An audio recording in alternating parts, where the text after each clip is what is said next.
What is going on, everybody? Welcome to day 45 of scaling my AI agency from $0 to $100,000. We're still at $6,000 cash collected, man.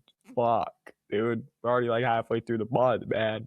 Got some money sitting in the pipe, still working it. I've been saying that for the past couple of videos, but other than that, we've been chilling. Got some big optimizations to go through today. So basically, what I'm gonna do is go over what I did today, give you some sauce as I'm building this agency from the trenches, that hopefully you can take with you and not make the same mistakes I'm making and see success in your business. So put this in 2x speed. We're going to jump right into what we did today.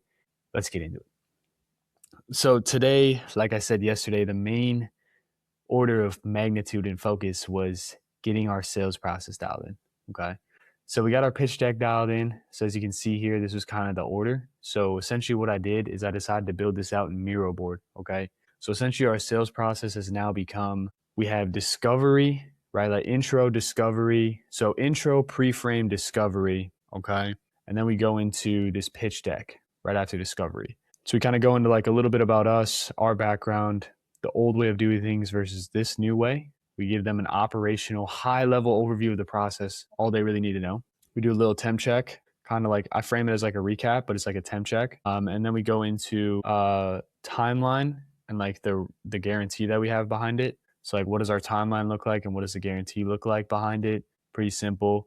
And then we go into a case study. So we go into like our client's case study, kind of break it down for them so they can see. And then we go into the ROI tracker and then we ask them, basically plug in their numbers. And we're like, does that make sense? Right? Kind of figuring out if the math makes sense there. Cool. And then we do the pre-frame, simple pre-frame, kind of reinstate the things. And then we go into the pitch, which is essentially, we go into each of the options. So we go by per vertical. So if they want to scale 3 verticals, we go to the 15K offer. If they want to scale 2, we go to the 10. And then let's say, we go through our downsells because we have downsells underneath each one.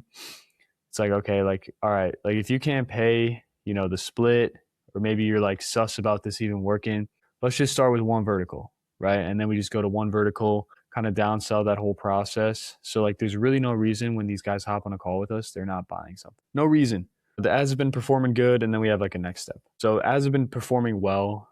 We got the copy design structure dialed for this. I don't want to show you guys because there's a bunch of people on here that are trying to like steal my flow, I guess. I'll probably show it at some point once we're scaling. Building Miro, dialed. And then I got the funnel and VSL ops.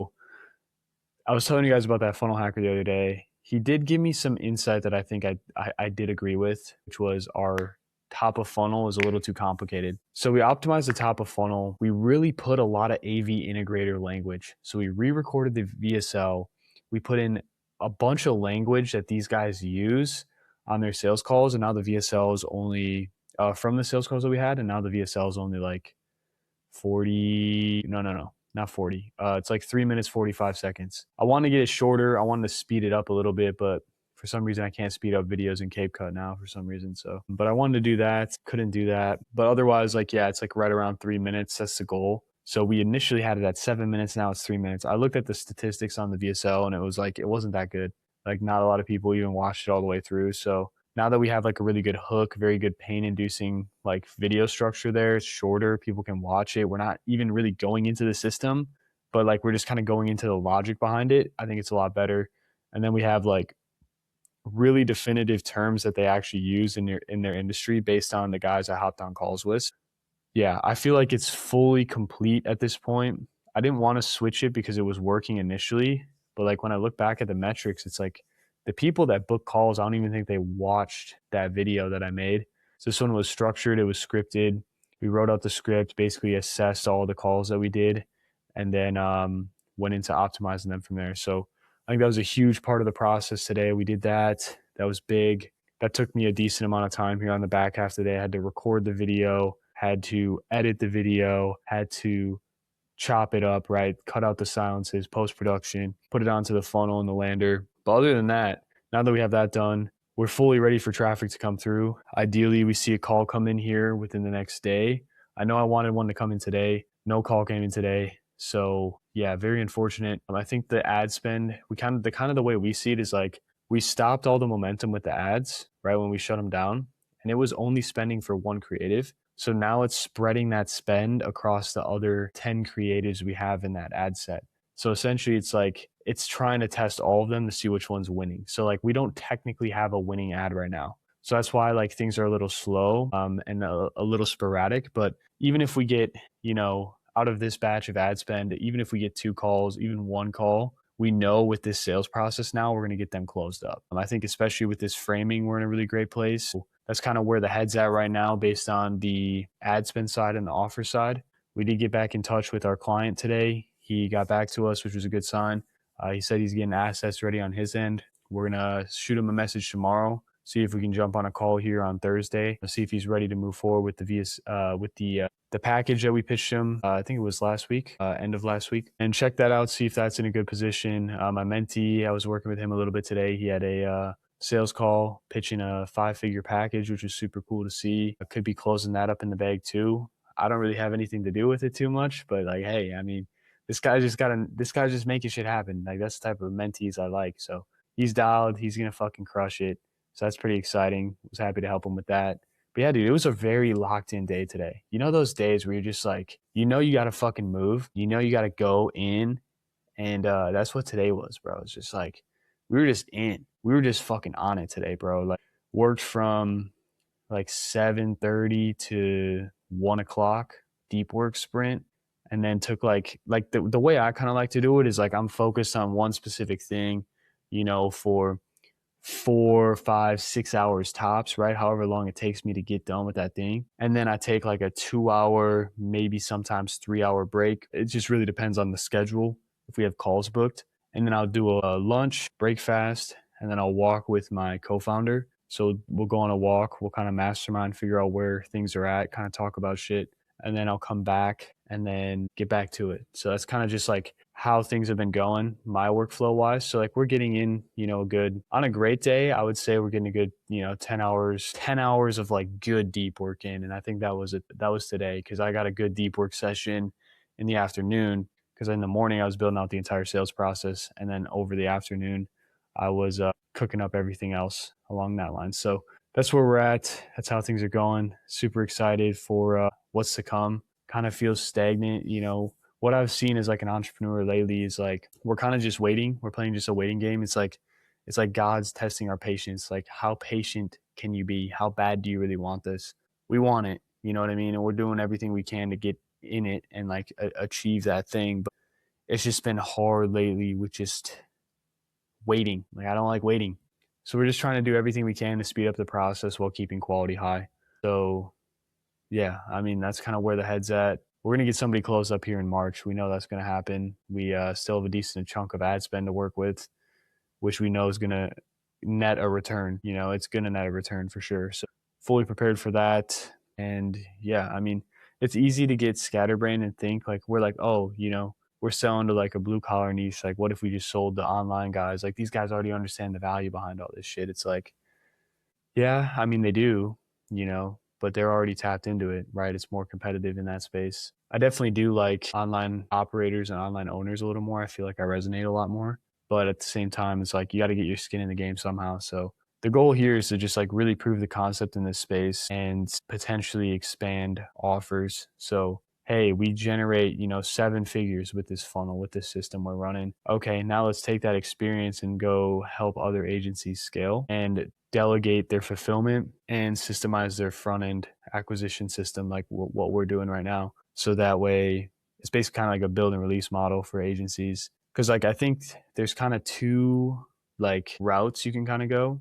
Because like right now, we're still like agencies are still a thing. People don't know how to use AI enough to make shit themselves. And even if they do, it doesn't turn out well. Like at the end of the day, like you need skin in the game to use AI the right way. Because like if you just go into something like a complete noob and try to use AI to like make it work and right, it's not going to work, bro. Like you're going to have like at least a month of iterations and feedback loops just to understand what the fuck's going on. So that's why agencies still exist. But I think here in the near term, I don't know how near, but I know it's already happening like the online space, but I know that eventually the bad agencies are going to start to, it's going to basically be like, it's kind of how it is now, but like you have the freelancers, and then you have like the infrastructure agencies. So like freelancers are like people selling voice AI, like anything that's kind of like a one-off thing. That's not like a system. That's not infrastructure that they can, that helps their entire business instead of just like one thing. I understand the logic behind like selling a voice AI to get in the door, but even then it's just like, I would just make it upsell. But I think like you have your freelancers and then you have like your infrastructure partners is kind of like where this like online like SMMA like marketing space is going. It's kind of like starting to split. And then you'll have people that like offer AI operating systems, and that's gonna breach the online market first. And basically what that's gonna do is it's just gonna get rid of these two options in the online market, right? So like Liam Motley's pushing the AIOS. What did he push when he got into this game? AI automation agencies, right? That was a huge thing for the past couple of years, right? And now he's officially kind of like pivoted his framing and coined a new model called AIOS. And essentially what AIOS is going to do is it's going to flood the online market first, right? And there's going to be people that literally their offer is we build an AI operating system, build and release infrastructure. We build it out for you. It costs a fuckload of money, but you get to use it for the rest of your life, and it's your AI foundation. So those guys, you got your freelancers and you got your infrastructure partners over here for the online space specifically. These AIOS guys, they're going to come in and just like wipe these two fuckers out, bro. It's not going to happen overnight, but like from the online business space, people would rather adopt an AIOS than to work with a marketing agency, especially a fucking, a freelancer. You know what I mean? Like if you're selling a commodity that they could easily build themselves, like what are you doing? Like you got to be at least an infrastructure partner if you want to stay safe long enough. But that just makes me so intrigued for the AIOS model because I think it's going to come in. It's going to kind of make waves to the online space. Personally, I don't think any blue collar business owner that's like over the age of 35 or 40 is going to understand that the AIOS model and or want to even implement something like that. We're thinking eventually at scale here, we can start putting offers on the table for our clients to build out like AIOS systems for them, more from like a lead communications and like pipeline management, maybe project management kind of perspective, just like a management perspective, because that could be beneficial for these guys as well, kind of getting into like custom software. Because I think that's where like the SaaS market is going, right? It's like you have your big dogs like GHL, I wouldn't say ClickFunnels is that good, but GHL is kind of like the big dog in my mind. You have like GHL, which is like, it's basically a complete infrastructure partner. Those guys aren't going anywhere. But like the tiny little SaaSes, like I saw this guy make it a thumbnail SaaS. I was like, bro, like I can literally use this with Nano Banana. Like what the fuck? Like people that are making thumbnail generation tools, right? Like I could just do that with Nano Banana. Like why you got a Nano Banana wrapper, bro? Like sure, maybe you got a cool thing that scans the thumbnail, sees how clickable it is, but it's like I could just do that with Nano Banana. You know what I mean? So like that type of software is cooked. Like that type of software is down, bro. You know what I mean? So like you either have, it's going to kind of shift the markets. Like, okay, you have your all-in-one softwares. Like they're really good at everything. Like Go High Level. Like I don't think Go High Level is dying anytime soon, right? They're just expanding. They're going to probably make that software even better, right? It's only improved. I use this software for 3 years since I've been in business, right? And then you have your custom software builders, right? Like it's to the point where agencies can pull that in and be like, hey, instead of using this tool that doesn't do everything you want it to, let's just build you a custom operating system in-house, right? That's like customized to you. You know what I mean? Like that's how I see the state of software, the state of services. Like I said, it's freelancers versus like infrastructure partners. I think AIOS is going to kind of come in and rip out the freelancers. And then eventually, at least in the online world, infrastructure partners, they'll still stay because at the end of the day, like your AI needs to have some sort of context from something. So at the end of the day, I still think infrastructure partners, people that are building out like client acquisition systems for agencies, right? Paid acquisition channels and systems. That's something that's hard for AI to replicate. And the only reason it's hard for AI to replicate is solely because it doesn't have the data behind like actually doing something like that. The only way I see an AI being able to replicate that really well is if you set up a Claude bot or an agent that can go on Facebook ad library, find all your competitors, like go through their landing pages, analyze their landing pages, figure out the best strategy for you, put it together, right? And then build out the ads, VSL. Like you could technically Claude bot, but then you got to get into the back end. Like, okay, what kind of nurture sequences do we build? What kind of SMS do we build? What kind of logic do we have on the back end? It's kind of like what Serge is doing with Cook AI, but it's like he's just kind of still scratching the surface. Like it's really not super deep. Like yes, you could start your business with it, but like Is it ready to launch? No. You know what I mean? But he's getting there. So, I mean, you could delegate it with AIOS, but then again, like, you don't really know. Like, I think that's like the one bottleneck we have with AI right now is like, we don't really know. Like, this thing could be telling you, like, if I gave ChatGPT, for example, if I gave it the same input and I was like, hey, write me a VSL script based on this offer in this specific way, and I gave it that 10 different times, it would write me a different VSL. The core concept behind it would be the same, but it'll be different. Words could change. The way I say things change. The order of which they're said changes. The CTA changes. The hook changes. Right? Like, it doesn't know. It's just optimizing for the best answer. But if you don't know, how are you supposed to get the right thing?